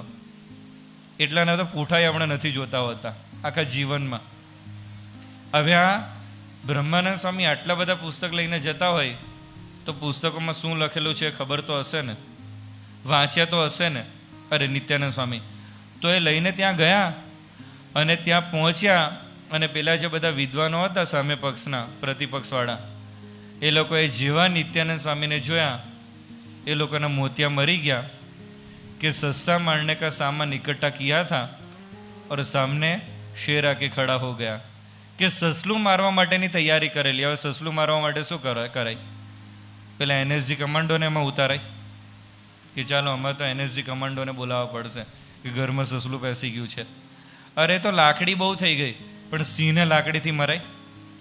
નિષ્કુળાનંદ સ્વામી 23 જેટલા ગ્રંથો એમને લખેલા છે, જુદા જુદા 64 પદી છે ને, જે સંત અસંતના લક્ષણો લખેલા છે એમને લખેલી છે. ભક્ત ચિંતામણી મહારાજના વખતમાં જ એમના લીલા ચરિત્રોના જે 2-4 ગ્રંથો ચાલુ થયા હતા એમાંનો એક આ નિષ્કુળાનંદ સ્વામીએ લખેલો છે. હવે નિષ્કુળાનંદ સ્વામી એમને પણ ભક્ત ચિંતામણીમાં શું લખ્યું છે, મહારાજની સ્તુતિ કરતા એમને લખ્યું છે, તમારા પ્રતાપ થકી પાંગડો પર્વત ચડે, તમારા પ્રતાપ થકી અંધને આંખ્યો જડે, તમારા પ્રતાપ થકી મૂકો મુખે વેદ ભણે, તમારા પ્રતાપ થકી રંક તે રાજા બને. કે આ જેટલી પણ કંઈ કૃત્યો હું કરી શકું છું ને એ તમારા પ્રતાપ થકી શક્ય બને છે. તો એ પણ મહારાજના દાસ હતા. એક કપિલેશ્વરાનંદ સ્વામી હતા. હવે એક વખત છે ને એક વિરોધીએ એમની છાતી ઉપર બરછી મૂકી, કંઈક ધાક ધમકી આપતા હશે. એ વખતમાં તો ઘણું બધું થતું હતું. આ કપિલેશ્વરાનંદ સ્વામીએ શું કીધું? એમણે કીધું કે હું છે ને 40 મણની કોઠી એકલો ફેરવી નાખું ને એટલી મારામાં તાકાત છે. 40 મણની કોઠી એટલે 800 કિલોની કોઠી થાય. અને કે 20 કિલોના લાડવા તો એકલો જમી જાઉં છું, અને તને તો ક્યાંય ફંગોળી નાખું, પણ કે શ્રીજી મહારાજની આજ્ઞા નથી ને એટલે કે હું તને કશું કરતો નથી. હવે આટલી બધી તાકાત હોય અને છતાં સહન કરવાનું, અને એનું કારણ શું કે મહારાજની આજ્ઞા છે. વ્યાપકાનંદ સ્વામી હતા તો બોટાદમાં પેલા હમીર ખાચરની ઘોડીને જીવતી કરેલી, નહીં પેલો મચ્છરનો જીવ, એમને પેલું જીવ ટ્રાન્સપ્લાન્ટ કર્યો હતો. નહીં અત્યારે હાર્ટ ટ્રાન્સપ્લાન્ટ થાય છે, લીવર ટ્રાન્સપ્લાન્ટ થાય છે, કિડની ટ્રાન્સપ્લાન્ટ થાય છે. જીવ ટ્રાન્સપ્લાન્ટ હજુ નથી થતો. 200 વર્ષ પહેલાં હમણાં પરમહંસો કરતા હતા. અને મહારાજે શું કર્યું? સભામાં બોલાવીને હાર પહેરાવ્યો કે વાહ વ્યાપકાનંદ વ્યાપ, એવું કર્યું. અરે આડે હાથે લીધા. એ જેવા મહારાજ પાસે આવ્યા ને, મહારાજ કે જો અમારા ભગવાન આવ્યા છે. કે મહારાજ હું ક્યાં ભગવાન છું, કે તમે ચમત્કાર બતાવો છો ને કે ઘોડીને જીવતી કરી. અને પછી મહારાજે વાત કરી કે આવું બધું આવા ધંધા કરવાના નહીં, કે આ તો અમારી કૃપાથી પેલી જીવતી થઈ ગઈ, પણ કે ભવિષ્યમાં કોઈક રાજાનો કુંવર મરી જાય અને તમને જીવતા કરવાના કહે અને એ જીવતો નહીં થાય તો કે આપણે ચમત્કારમાં પડવાનું નહીં. તો જો આપણને એક જ વસ્તુ જોવા મળે છે કે મહારાજના દાસ થઈને રહે છે. મુક્તાનંદ સ્વામી, મુક્તાનંદ સ્વામી કેટલા પાવરફુલ હતા. મહારાજ કરતાં 22 વર્ષ મોટા હતા. અને એમને એવી પ્રતિજ્ઞા લીધેલી કે જો બ્રહ્મચર્યનું પાલન ના થાય ને મારે આપઘાત કરવો છે. અને ઝાડ પર ચડ્યા હતા પણ ખરા આપઘાત કરવા માટે. હવે અત્યારે પણ લોકો આપઘાત કરવા માટે તૈયાર થઈ છે. શેના માટે? Exact opposite. આ છોકરી જો ના મળે ને, મારે આપઘાત કરી નાખવો. સંતો પાસે આવા ઘણા કેસીસ આવતા હોય છે. સીધો કિકત ત્યાંથી મારે કે મારે આપઘાત કરી નાખવો છે. એટલે થયું શું? મારે આપઘાત કરા. તું કહેતો કરો પણ આપઘાત પછી કરજે, પણ કારણ તો કે. અને પછી પેલું આખું વર્ણન કરે કે મારે આની જોડે લગ્ન કરવા છે ને. થતું હોય છે. આટલી બધી તીવ્ર મુમુક્ષુતા હતી. અને રામાનંદ સ્વામીના શિષ્ય હતા, પહેલી પંક્તિના શિષ્ય હતા, અને પાછા બાહોશ હતા. અમુક કેવા હોય, અમુકને છે ને પોતાની મર્યાદા ખબર હોય કે બરાબર છે કે હું સિનિયર છું, પણ કે મારામાં એટલું બધું લેવાનું નથી કે મને વડો બનાવી દે. હવે આ તો મહારાજને કેટલા બધા અગત્યના સૂચનો આપેલા છે, એટલે પોતે પાવરફુલ હતા, પણ છતાં પણ મહારાજના દાસ થઈને રહ્યા છે. અદ્ભુતાનંદ સ્વામી એક વખત ખાનદેશ બાજુ ગયા હતા, અને એ વખતમાં મહારાજે એક પ્રકરણ એવું ફેરવેલું કે જેમાં છે ને તમે એકલા ફરી શકો. જે અત્યારે નહીં સંતો જોડમાં ફરતા હોય છે ને, એવું અમુક પીરિયડ માટે એમને પ્રકરણ ફેરવ્યું હતું. હવે અદ્ભુતાનંદ સ્વામી એક વખત ફરતા ફરતા કુંજબારી ગામમાં ગયા, અને નગરની બહાર એમને ઉતારો કરેલો, અને રાજાને ખબર પડી કે આવી રીતે કોઈક એક મહાત્માજી આવ્યા છે, એટલે આમંત્રણ મોકલ્યું કે તમે અંદર અમારા મહેલમાં આવો. એટલે અદ્ભુતાનંદ સ્વામી વાત કરી કે અમારે સ્ત્રી સાધુ મર્યાદા હોય છે, એટલે કે અમારાથી ત્યાં નહીં અવાય, ત્યાં તો સ્ત્રીઓનો પ્રસંગ હોય. એટલે પેલા રાજાએ પછી ધર્મશાળામાં એમની વ્યવસ્થા કરી. પછી બીજા દિવસે રાજાએ એમને 500 રૂપિયાની ભેટ અને બીજું કંઈક બધું એમને ભેટમાં આપ્યું, પૂજન અર્ચનને બધું કર્યું. અદ્ભુતાનંદ સ્વામી કીધું કે મારે આ ભેટ ના સ્વીકારાય, અમે તો શ્રીજી મહારાજના સત્સંગી છીએ અને અમે પૈસાનો સ્પર્શ કરતા નથી. હવે પણ આ બધી વસ્તુ થઈ, એમાં પેલા જે રાજા હતા ને એના જે ગુરુજી હતા, કોઈ પેલા રાજગુર કેવા કોક હશે, એમને કીધું કે આપણે જે રાજકુમારી માટે મૂર્તિઓ શોધીએ છીએ ને, આવો મૂર્તિઓ નહીં મળે. તો કે કેમ? તો કે આ કે કેટલા કે આ કડી કાળમાં સ્ત્રીધનનો ત્યાગ રાખે કે આની જોડે લગ્ન કરાવી દો. એટલે પેલી રાજકુમારીને બતાવ્યા હશે કે આની જોડે તમારે આ સાધુ છે, પણ પછી તો એ મહેલમાં આવી જશે, બાકી તો સાધુ જોડે કોને લગ્ન કરવું હોય, ને ઠનઠન ગોપાલ હોય, પણ કે આ તો પછી રાજા બનશે. પેલે કીધું કે વાંધો નહીં. હવે પછી રાજાએ છે ને એક જ્યોતિષીને કીધું કે મુહૂર્ત કાઢી આપો. પેલા 10 દિવસ પછીનું મુહૂર્ત આપ્યું. અદ્ભુતાનંદ સ્વામી ત્યાં જ રહેતા હતા. હવે પેલી રાજકુમારીના 2 ભાઈઓ એટલે રાજકુમારો એ છે ને અદ્ભુતાનંદ સ્વામીની પાસે જાય, અને બીજા ત્રીજા દિવસે જઈ અને પેલા અદ્ભુતાનંદ સ્વામી આગળ ધડાકો કર્યો, જે નહોતો કરવાનો. પ્લાનિંગમાં એવું હતું કે આ વાત કહેવાની જ નહીં. પેલા 2 જઈને કીધું કે તમારા મેરેજ છે ને મારી સિસ્ટર જોડે થવાના છે. અને અદ્ભુતાનંદ સ્વામીની ચોટલી ઊંચી થઈ ગઈ કે આ ક્યાંથી યાર લગ્ન, મારે તો કંઈ ખબર નથી, હું તો ખાલી મહેમાનની જેમ રહું છું, અને લગ્નનું ક્યાંથી આવ્યું. એક વખતે ક્યાંથી છટક્યા હતા, મહારાજે 18 હરિભક્તો પર પત્ર લખ્યો હતો ને, અને એમાં એમના મામાનું પણ નામ લખ્યું હતું કે તમે જ્યાં હોય ત્યાંથી અમારી પાસે પરમહંસ દીક્ષા લેવા માટે આવી જજો. અને અદ્ભુતાનંદ સ્વામી છે એ તો ત્યાં આગળ લગ્ન, એમનું તો મીંડળસો હતા, અને લગ્નની તૈયારીમાં હતા, એ પોતે એમનું લગ્ન થવાનું હતું. અને એમના મામા કલ્યાણદાસે કીધું કે મારે જવાનું છે ભાણિયા, કે તું તારી રીતે લગ્ન પતાવી દે. તો કેમ? તો કે જો મહારાજનો પત્ર આવે છે મને વાંચવા દો. અને એમાં વગેરે વગેરે લખ્યું હતું. અને આ અદ્ભુતાનંદ સ્વામી કીધું કે મારે પણ તમારી જોડે આવવું છે. કે ક્યાંથી તારે અવાશે, તારું ક્યાં નામ છે? તો કે આ વગેરે વગેરે છે ને. વગેરે એટલે એનો મિનિંગ એવો થાય કે 18 પ્લસ બીજા 2-4 જણા તો હોય ને વગેરેમાં, બાકી વગેરે લખવાનો મિનિંગ શું છે? તો જ કે આ વાક્ય સાર્થક થવું કહેવાય.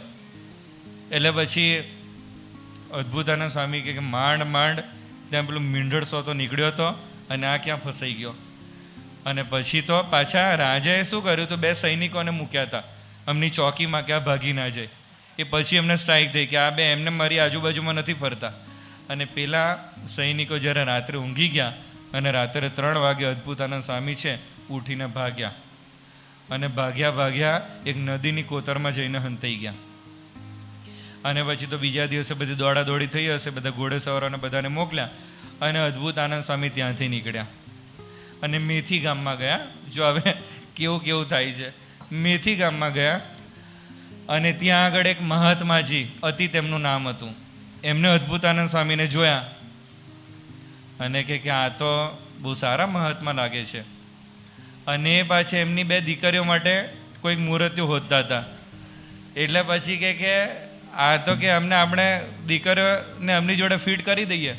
એટલે દીકરીઓને બતાવ્યા કે આ કેવું તમને અનુકૂળ આવે? તો કે બરાબર છે, દેખાવડા હશે.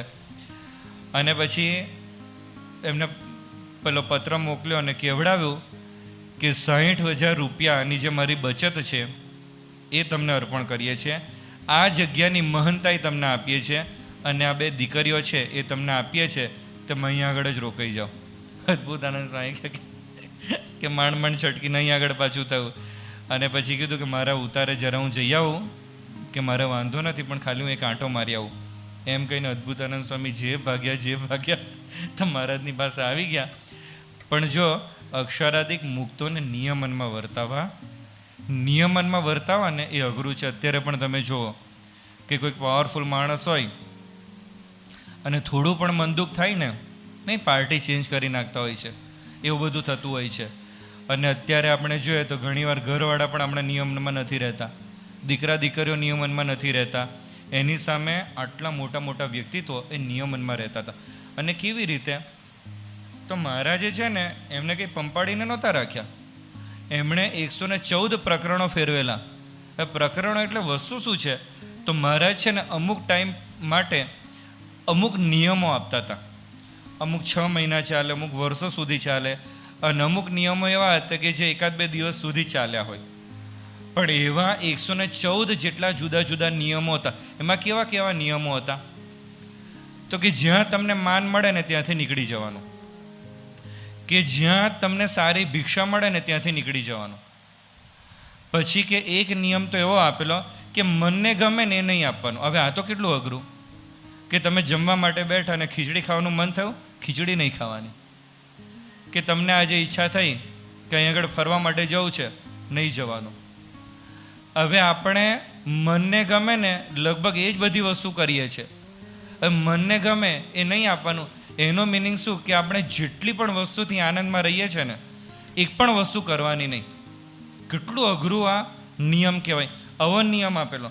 એક નિયમ તો એવો હતો કે તમે સૂતા હોય અને ક્યાંક ઝબકીને જાગી જાઓ ને અમુક મચ્છર કરડે ને જાગે, પછી ફરીથી નહીં સૂવાનું. કે લીલા તૃણ ઉપર પગ નહીં મૂકવા. ચોમાસામાં શું કરવાનું?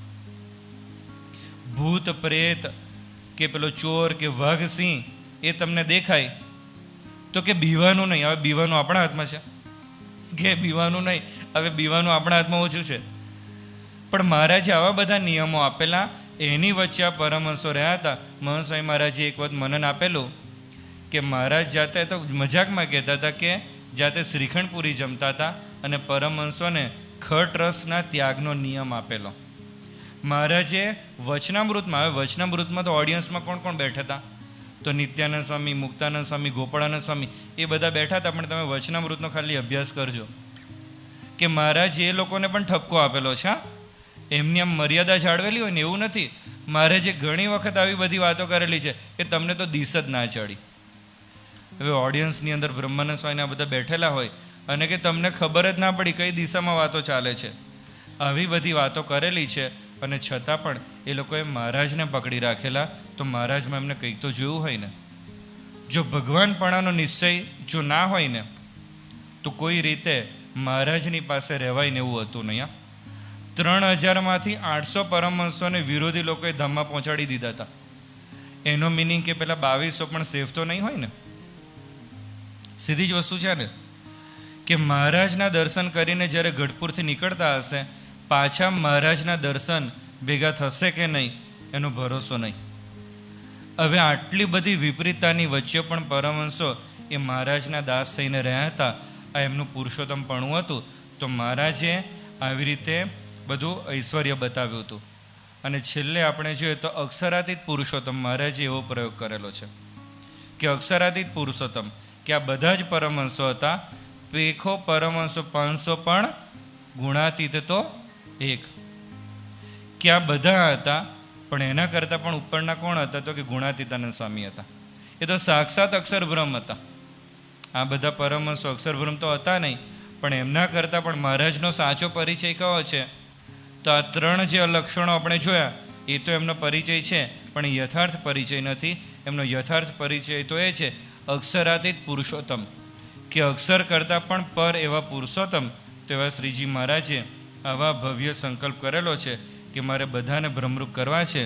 એના માટે એમને કેવો દાખલો કરેલો છે એ હવે આપણે આગળના 3 દિવસોમાં જોઈશું. શ્રી સ્વામિનારાયણ ભગવાનની જય.